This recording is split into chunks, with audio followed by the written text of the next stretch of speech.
putting out a video of myself 9 months pregnant was a really big choice. With all the noise that might happen in the world on a day-to-day basis, real life is still happening behind the scenes.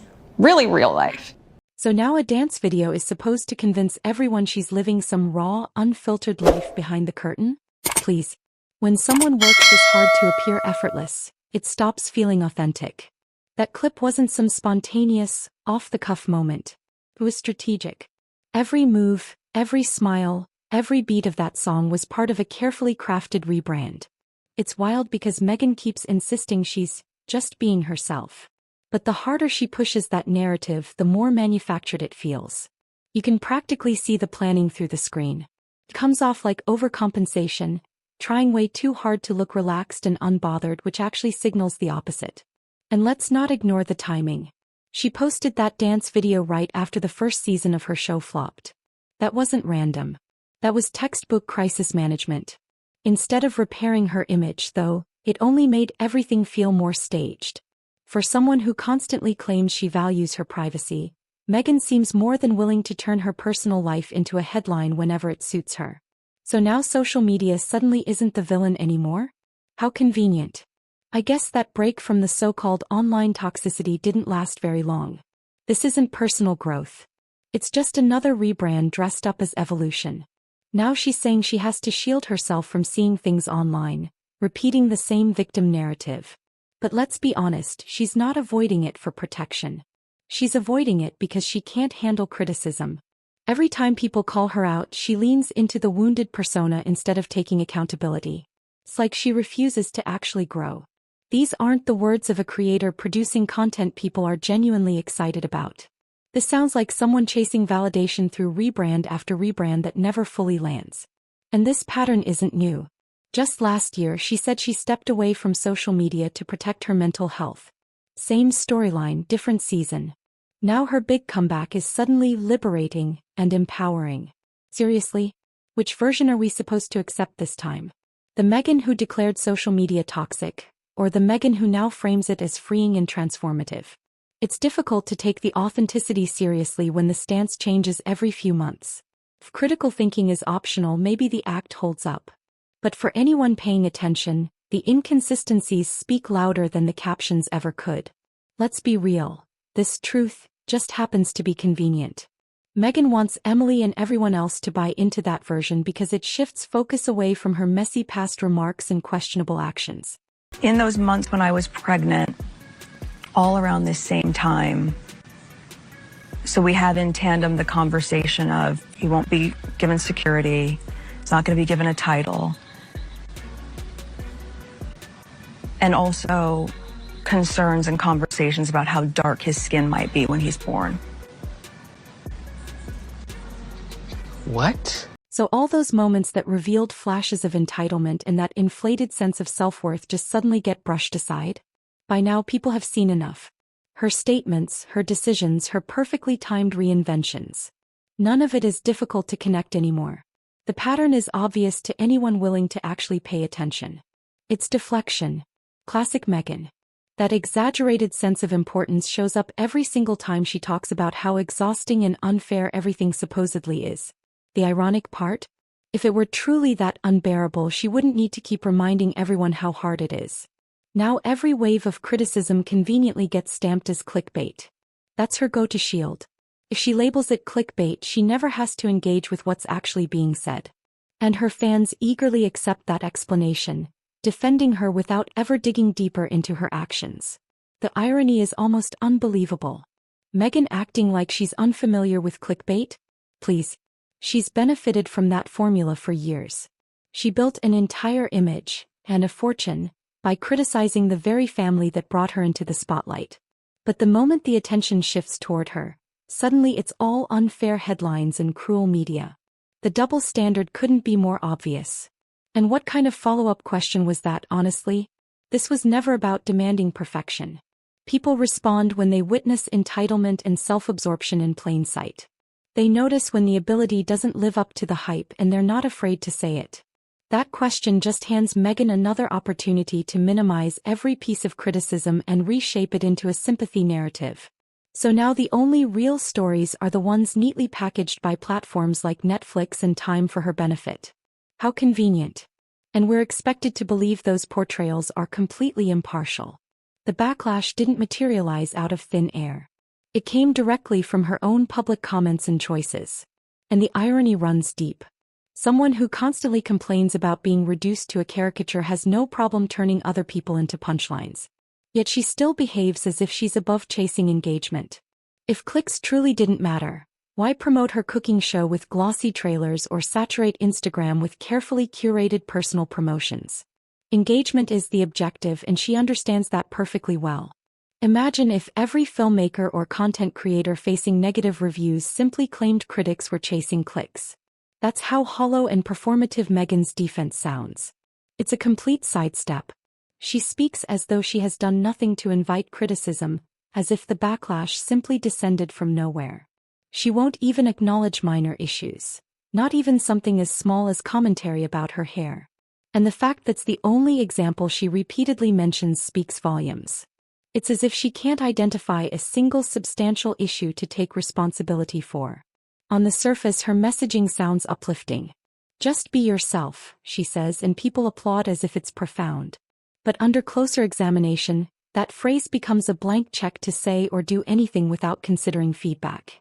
No accountability, no introspection, just constant self-justification disguised as empowerment. It isn't courage. It's selective transparency filtered through ego. It becomes just another instrument, something to avoid responsibility, to conceal a lack of genuine skill, and to keep that oversized ego carefully maintained. Every so-called authentic statement adds another layer to the mask. She speaks about feeling comfortable in her own skin as though she has truly experienced discomfort. And you know what else accumulates with time? In her case, enormous wealth. Wealth that came from Netflix deals built on dramatizing grievances about the very family that introduced her to global fame. The same family she continues to reference whenever engagement begins to dip. The contradiction is glaring. Clicks are supposedly unethical when critics receive them, yet perfectly acceptable when she's the one collecting them. She has built an entire career on that victim narrative, and now she shields herself behind polished phrases about self-love and empowerment to avoid accountability altogether. Maybe 1% of what's in the world I would see, and only if it's brought to me. That allows me to live my life really authentically, make choices authentically. It's not evolution, it's marketing. At the same time, she's branching into industries where she has no authentic foundation, no demonstrated expertise, no credible track record, and whenever something underperforms, responsibility instantly shifts elsewhere. But here's the reality. People aren't accepting that narrative anymore. The media isn't the antagonist this time, and more observers are recognizing that. This is the very press Meghan and Harry criticized for years while simultaneously profiting from it. She condemned the coverage repeatedly, yet barely paused before stepping right back into the spotlight she claimed to resent. After so many attempted reinventions, Meghan has had ample opportunity to reshape her public identity. Instead of elevating it, though, her reputation seems to decline further with each attempt. Every so-called fresh start feels like the same storyline recycled with a different aesthetic. Now she gestures toward some vague, anonymous group she labels as people, as if the audience hasn't been paying attention the entire time. That explanation doesn't resonate anymore. Viewers have witnessed the statements, the behavior, the recurring patterns. They don't require headlines to interpret what's happening. Maybe events unfold for a reason, but that reason doesn't appear to involve meaningful introspection or authentic growth. Yet somehow the expectation remains that everyone should participate in a narrative where Meghan is perpetually misunderstood. As though actions carry no consequences. That seems to be the recurring theme. The concern isn't that people refuse to leave her alone. It's that she consistently steps back into the spotlight.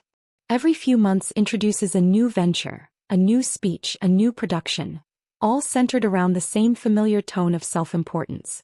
Her version of personal development resembles continuous self-promotion. Writing a book? Of course. Hosting a cooking show without professional culinary experience? Naturally. As if enthusiasm substitutes for preparation. And that habit of adding yet to the end of statements, I'm not an expert yet, as though the word alone grants credentials never earned. This isn't about positivity. It's about capability. But the implication can never be that Meghan herself might be the issue. Not the repetitive self-focused monologues, not the elevated tone. It's always everyone else who supposedly fails to understand. So what seems more plausible? That an unnamed, mysterious public she's referenced has been misleading everyone for 8 consecutive years? Or that perhaps she has made missteps along the way? The calculation isn't complicated. Her truth, or as she frames it, her story, evolves whenever the spotlight shifts. For someone unwilling to examine critiques, consider public response, or assess genuine skill gaps, the pattern becomes unmistakable. Meghan has refined the craft of reframing self-serving rationalizations as motivational guidance. She makes avoiding accountability sound inspirational. This isn't about assurance, it's about control. She shares openly only when the questions are gentle, the interviewer supportive, and the topics carefully curated. In her environment, comfort equals absence of challenge. Translation: she engages when the circumstances guarantee a favorable outcome. That same approach surfaced during her Prove It exchange with Jamie Kern-Lima, where she attempted to transform another self-congratulatory anecdote into a triumphant soundbite. Instead of resonating as empowering, it felt performative. And she hasn't stepped away from that Prove It theme. If anything, she's intensified it iteration after iteration. The phrase may sound uplifting, but it functions as a streamlined method of sidestepping critique. With messaging like that, regardless of reviews or ratings, she can always declare success. Anyone who disagrees is quickly categorized as envious, hostile, or incapable of understanding her path. It's a strategic structure. Deflect criticism, adopt the injured stance, and emerge appearing gracious. She's perfected that formula, and observing it repeatedly becomes draining. What compounds it is the sense that she understands how manufactured it appears. Every controlled interview, each pre-screened inquiry, every camera-ready expression, meticulously orchestrated. Yet the expectation remains that audiences accept it as spontaneous authenticity. It suggests an underestimation of public discernment. The irony persists. Those lacking authenticity often emphasize it the most. When genuine transparency isn't evident, repetition becomes the substitute. Say it often enough and hope it becomes reality. But each insistence on being real seems to undermine the claim. Everything operates on her conditions, rebranding at any expense, even when it highlights limited self-awareness. She has effectively converted authenticity into a commercial strategy. The more aggressively it's promoted, the less credible it feels. The question isn't whether Emma saw that video. Given its ubiquity, that's unlikely. It appeared everywhere, impossible to avoid for more than a few seconds. For someone who consistently emphasizes privacy, Meghan invests significant effort in remaining highly visible, sharing precisely timed clips, striking carefully composed poses, and presenting them as spontaneous, unfiltered moments. Can you just tell them the truth? Can you say to the world, you're not giving him a title, and we want to keep him safe, and that if he's not a prince, then it's not part of the tradition? Just tell people and then they'll understand. Her own remarks reveal just how orchestrated that dance video really was. The second Emma mentioned authenticity, Meghan quickly redirected the focus to that clip without being prompted. It felt almost reflexive, like she couldn't pass up the opportunity to spotlight it again. And honestly, the video came across as about as organic as a candid paparazzi shot arranged by a PR team. Another reinvention, another performance labeled as authentic. And if we're being real, another likely misfire. Nothing highlights inauthenticity more than repeatedly insisting you're authentic. And almost instantly, she moves ahead of the audience, telling them what to believe before they've had space to form their own opinion. Every upload, every snippet, every carefully framed, spontaneous moment appears structured to steer viewers toward her preferred narrative. Rather than allowing people to witness something truly unscripted, she presents a polished scene designed to deliver a specific takeaway. An image of effortlessness packaged in flawless lighting. For years ago, that video wasn't necessary. Now, with criticism intensifying, it suddenly becomes crucial. That timing alone underscores how deliberate the move was. This isn't impulsive expression. It's positioning. It highlights the noticeable gap between the persona being marketed and whatever reality exists beneath it. And that clear separation between presentation and truth, is exactly what this channel explores.